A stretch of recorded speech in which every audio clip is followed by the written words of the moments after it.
무수리의 아들, 조선을 지배하다. 조선 최장수 군주 영조의 빛과 그림자.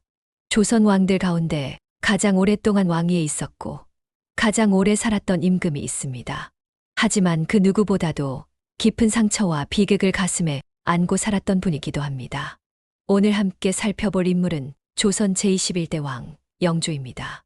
숫빈 최씨 아들로 태어나 신분의 벽을 넘고 결국 왕위에 오른 이 인물은 무려 51년 7개월간의 일하는 재위 기간 동안 조선을 안정시키기 위해 온 힘을 기울였습니다.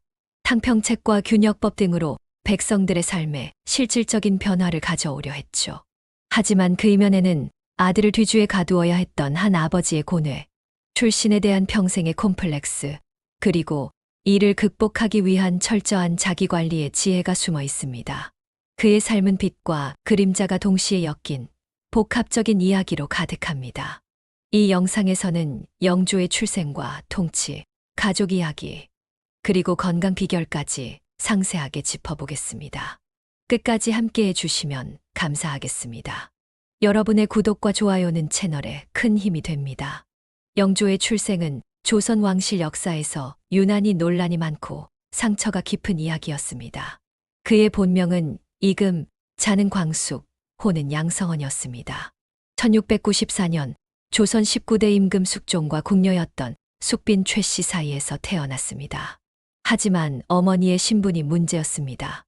숫빈 최씨는 궁중에서 물을 깃는 무수리 출신이었고 조선의 엄격한 신분제 속에서 매우 낮은 계급으로 분류되었습니다.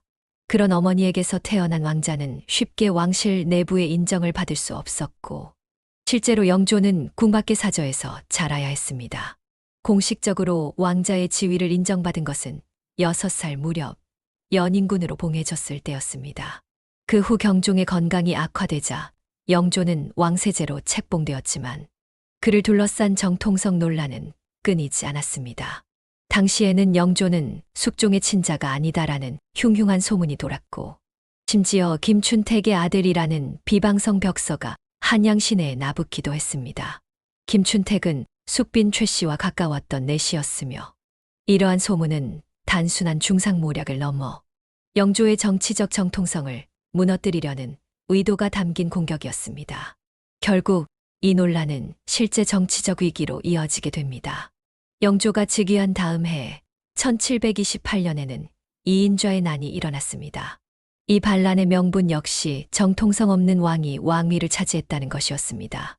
영조는 이 반란을 강경하게 진압하며 왕권을 다졌지만 그의 마음속 깊은 곳에는 나는 정통의 왕이 아니라는 시선 속에 살아간다는 깊은 상처가 자리하게 되었습니다. 이처럼 출생과 신분에 대한 의심은 영조의 심리와 통치 전반에 지대한 영향을 끼쳤습니다. 그의 모든 선택에는 이 출신 논란을 넘어서고자 하는 의지가 깃들어 있었습니다. 숫빈 최씨의 출신과 정치적 영향. 영조는 생전에 자주 말했습니다. 나는 내 어머니를 가장 존귀하게 여긴다. 하지만 현실은 결코 녹록하지 않았습니다. 영조의 어머니 숫빈 최씨는 해주 최씨 집안이었지만 궁궐에 들어올 당시에는 가장 낮은 신분 중 하나인 무수리, 즉 물을 깃는 궁녀였습니다. 왕의 총애를 받아 후궁의 자리에까지 올랐지만 그 출신으로 인해 영조는 늘 천비의 자식이라는 편견과 마주해야 했습니다. 이런 배경은 영조에게 정치적으로도 불리하게 작용했습니다. 그는 왕실의 외척이나 유력한 가문과의 연줄이 없었고 어머니 쪽 역시 권력을 행사할 만한 기반이 없었습니다. 그렇기 때문에 영조는 스스로의 힘만으로 권력을 지키고 왕으로서의 위신을 세워야 했습니다. 바로 그 과정에서 나온 것이 탕평책이었습니다. 당파와 출신을 가리지 않고 인재를 고루 등용하겠다는 정책이었지요. 영조는 누구보다도 차별받아 보았기에 누구보다 포용을 말할 자격이 있는 군주였습니다. 이러한 탕평의 정신은 단지 정치 전략이 아니라 그의 상처와 콤플렉스에서 비롯된 신념이었습니다. 출신을 극복하기 위한 제왕의 방식이었던 것입니다. 영조는 어머니의 명예를 회복시키기 위해서도 많은 노력을 기울였습니다. 숫빈 최씨의 묘소를 궁 가까운 곳에 두고 왕비급에 가까운 예우를 갖추게 했으며 어머니를 비하하는 언행에는 직접 분노를 드러내기도 했습니다. 영조의 통치는 단순한 정치 안정의 과정이 아니었습니다.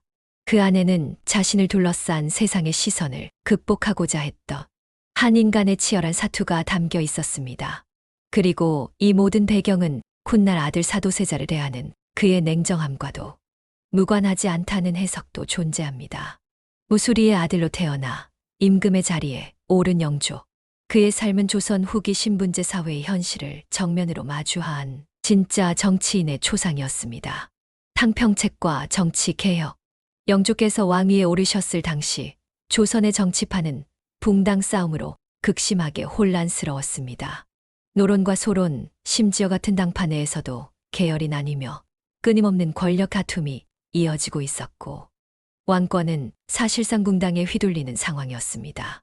이러한 상황을 바로잡고자 영조는 정치의 중심을 다시 왕에게로 돌리려는 시도를 하십니다. 그 핵심이 바로 탕평책, 즉 당파를 가리지 않고 유능한 인재를 고루 등용하겠다는 정책이었습니다. 탕평책은 단순한 인사 기준의 변경이 아니라 붕당 자체를 통제하고 당쟁을 줄이며 왕권을 강화하겠다는 강한 의지의 표현이었습니다. 영조는 탕평비를 직접 세우고 자신의 정치 철학을 백성들에게 널리 알렸습니다. 또한 인사권을 독점하던 이조전랑의 권한을 축소하고 지방의 서원을 정리하여 학문을 빌미로 세를 형성하던 구조를 깨뜨리려 하셨습니다. 이 모든 것은 조선 후기에 만연하던 정치적 폐단을 바로잡기 위한 조치였습니다. 하지만 현실은 이상과 달랐습니다. 표면적으로는 탕평을 외쳤지만 실질적으로는 노론 중심의 전국 운영이 계속되었습니다.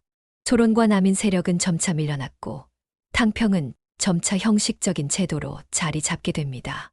그럼에도 불구하고 영조의 탕평책은 조선 정치사의 중요한 전환점이 되었습니다.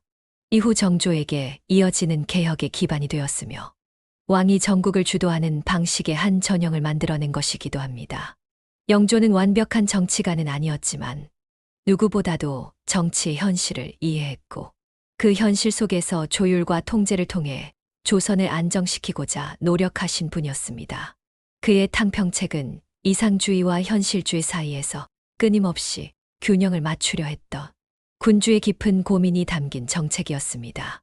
민생 안정과 법제 개혁.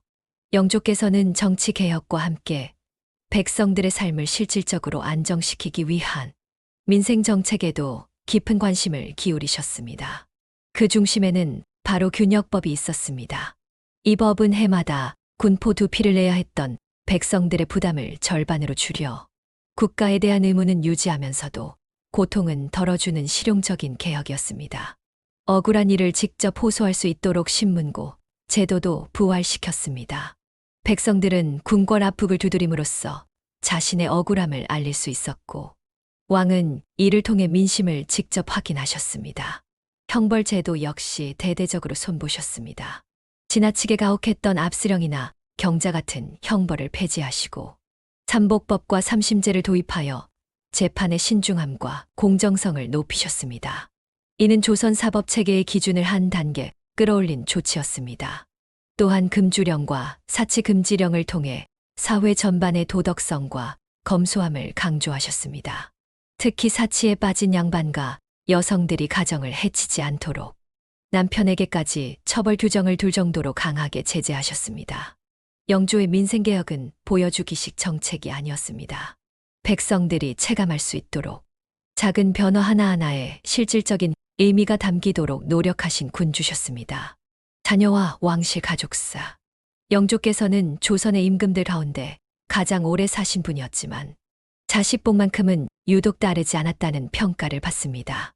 공식적으로는 2 아들과 12명의 딸, 총 14명의 자녀를 두셨지만 그중 대부분은 오래 살지 못했으며 왕위를 잇는 데에도 큰 어려움을 겪으셨습니다.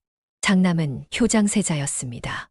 온이정빈 이씨 소생으로 영조께서 특히 아끼셨던 아들이었지만 겨우 10살의 나이에 병으로 세상을 떠났습니다. 이 죽음은 영조의 마음에 오래도록 깊은 상처로 남았습니다. 차남은 잘 알려진 사도세자입니다. 영빈 이씨에게서 태어난 그는 총명하고 감성적인 성품을 지녔지만 성장하면서 우울과 불안 그리고 심리적 불안정에 시달리기 시작했습니다. 정치적 갈등이 극심하던 시기였기에 차도세자의 문제 행동은 곧 전국을 뒤흔들 수 있는 위협으로 여겨졌습니다. 결국 영조께서는 아들을 뒤주에 가두는 극단적인 결정을 내리셨고 차도세자는 한여름의 더위 속에서 비극적인 최후를 맞이하게 됩니다. 이 사건은 단순한 가정사가 아닌 조선 왕실 최대의 비극으로 지금까지도 회자되고 있습니다. 딸들 또한 대부분 오래 살지 못했습니다. 12명의 옹주 중 절반 이상은 요절했고 자손을 남긴 딸은 손에 꼽을 정도였습니다. 그나마 비교적 널리 알려진 인물은 화순옹주 정도입니다. 결국 왕통은 아들이 아닌 손자를 통해 이어졌습니다. 차도세자와 해경궁 홍씨 사이에서 태어난 이산, 훗날 정조가 되는 인물입니다. 영조께서는 정조를 받아들인 효장세자의 양자로 입적시키고 정통성 논란을 차단하며 후계 구도를 확고히 하셨습니다. 차도세자의 다른 자녀들인 은원군, 은신군 등은 정치적 희생양이 되어 유배를 하거나 요절하는 등 비운을 겪었습니다. 정조를 제외하면 왕실 후손으로서 온전한 삶을 산 이는 거의 없었습니다. 말년의 영조께서는 매우 외로운 시간을 보내셨습니다. 사랑하는 아들을 자신의 손으로 잃고 그 후계 구도를 정리하기 위해 많은 정치적 갈등을 감내하셔야 했기 때문입니다. 영조는 강한 군주이셨지만 동시에 가장 약한 아버지이기도 했습니다.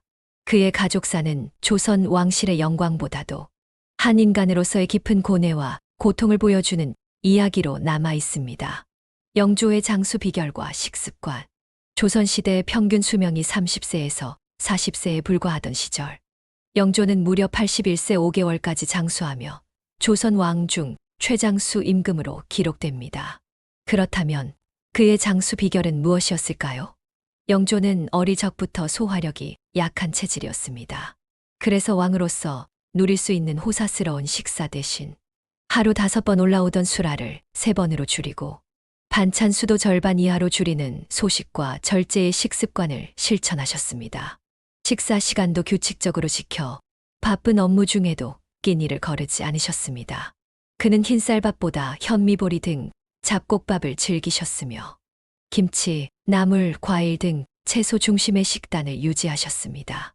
기름지고 자극적인 음식은 피하셨고 고기 섭취는 적당히 조절하셨습니다. 또한 영조는 절주와 금주를 철저히 실천하셨습니다. 술을 거의 마시지 않으셨고 대신 인삼, 경옥고, 한방차 같은 보양식과 약재를 자주 복용하며 체력을 관리하셨습니다.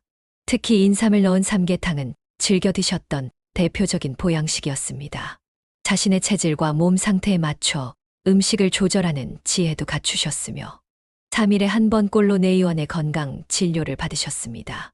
이러한 자기관리는 오늘날 말하는 개인 맞춤형 건강관리와도 매우 유사합니다.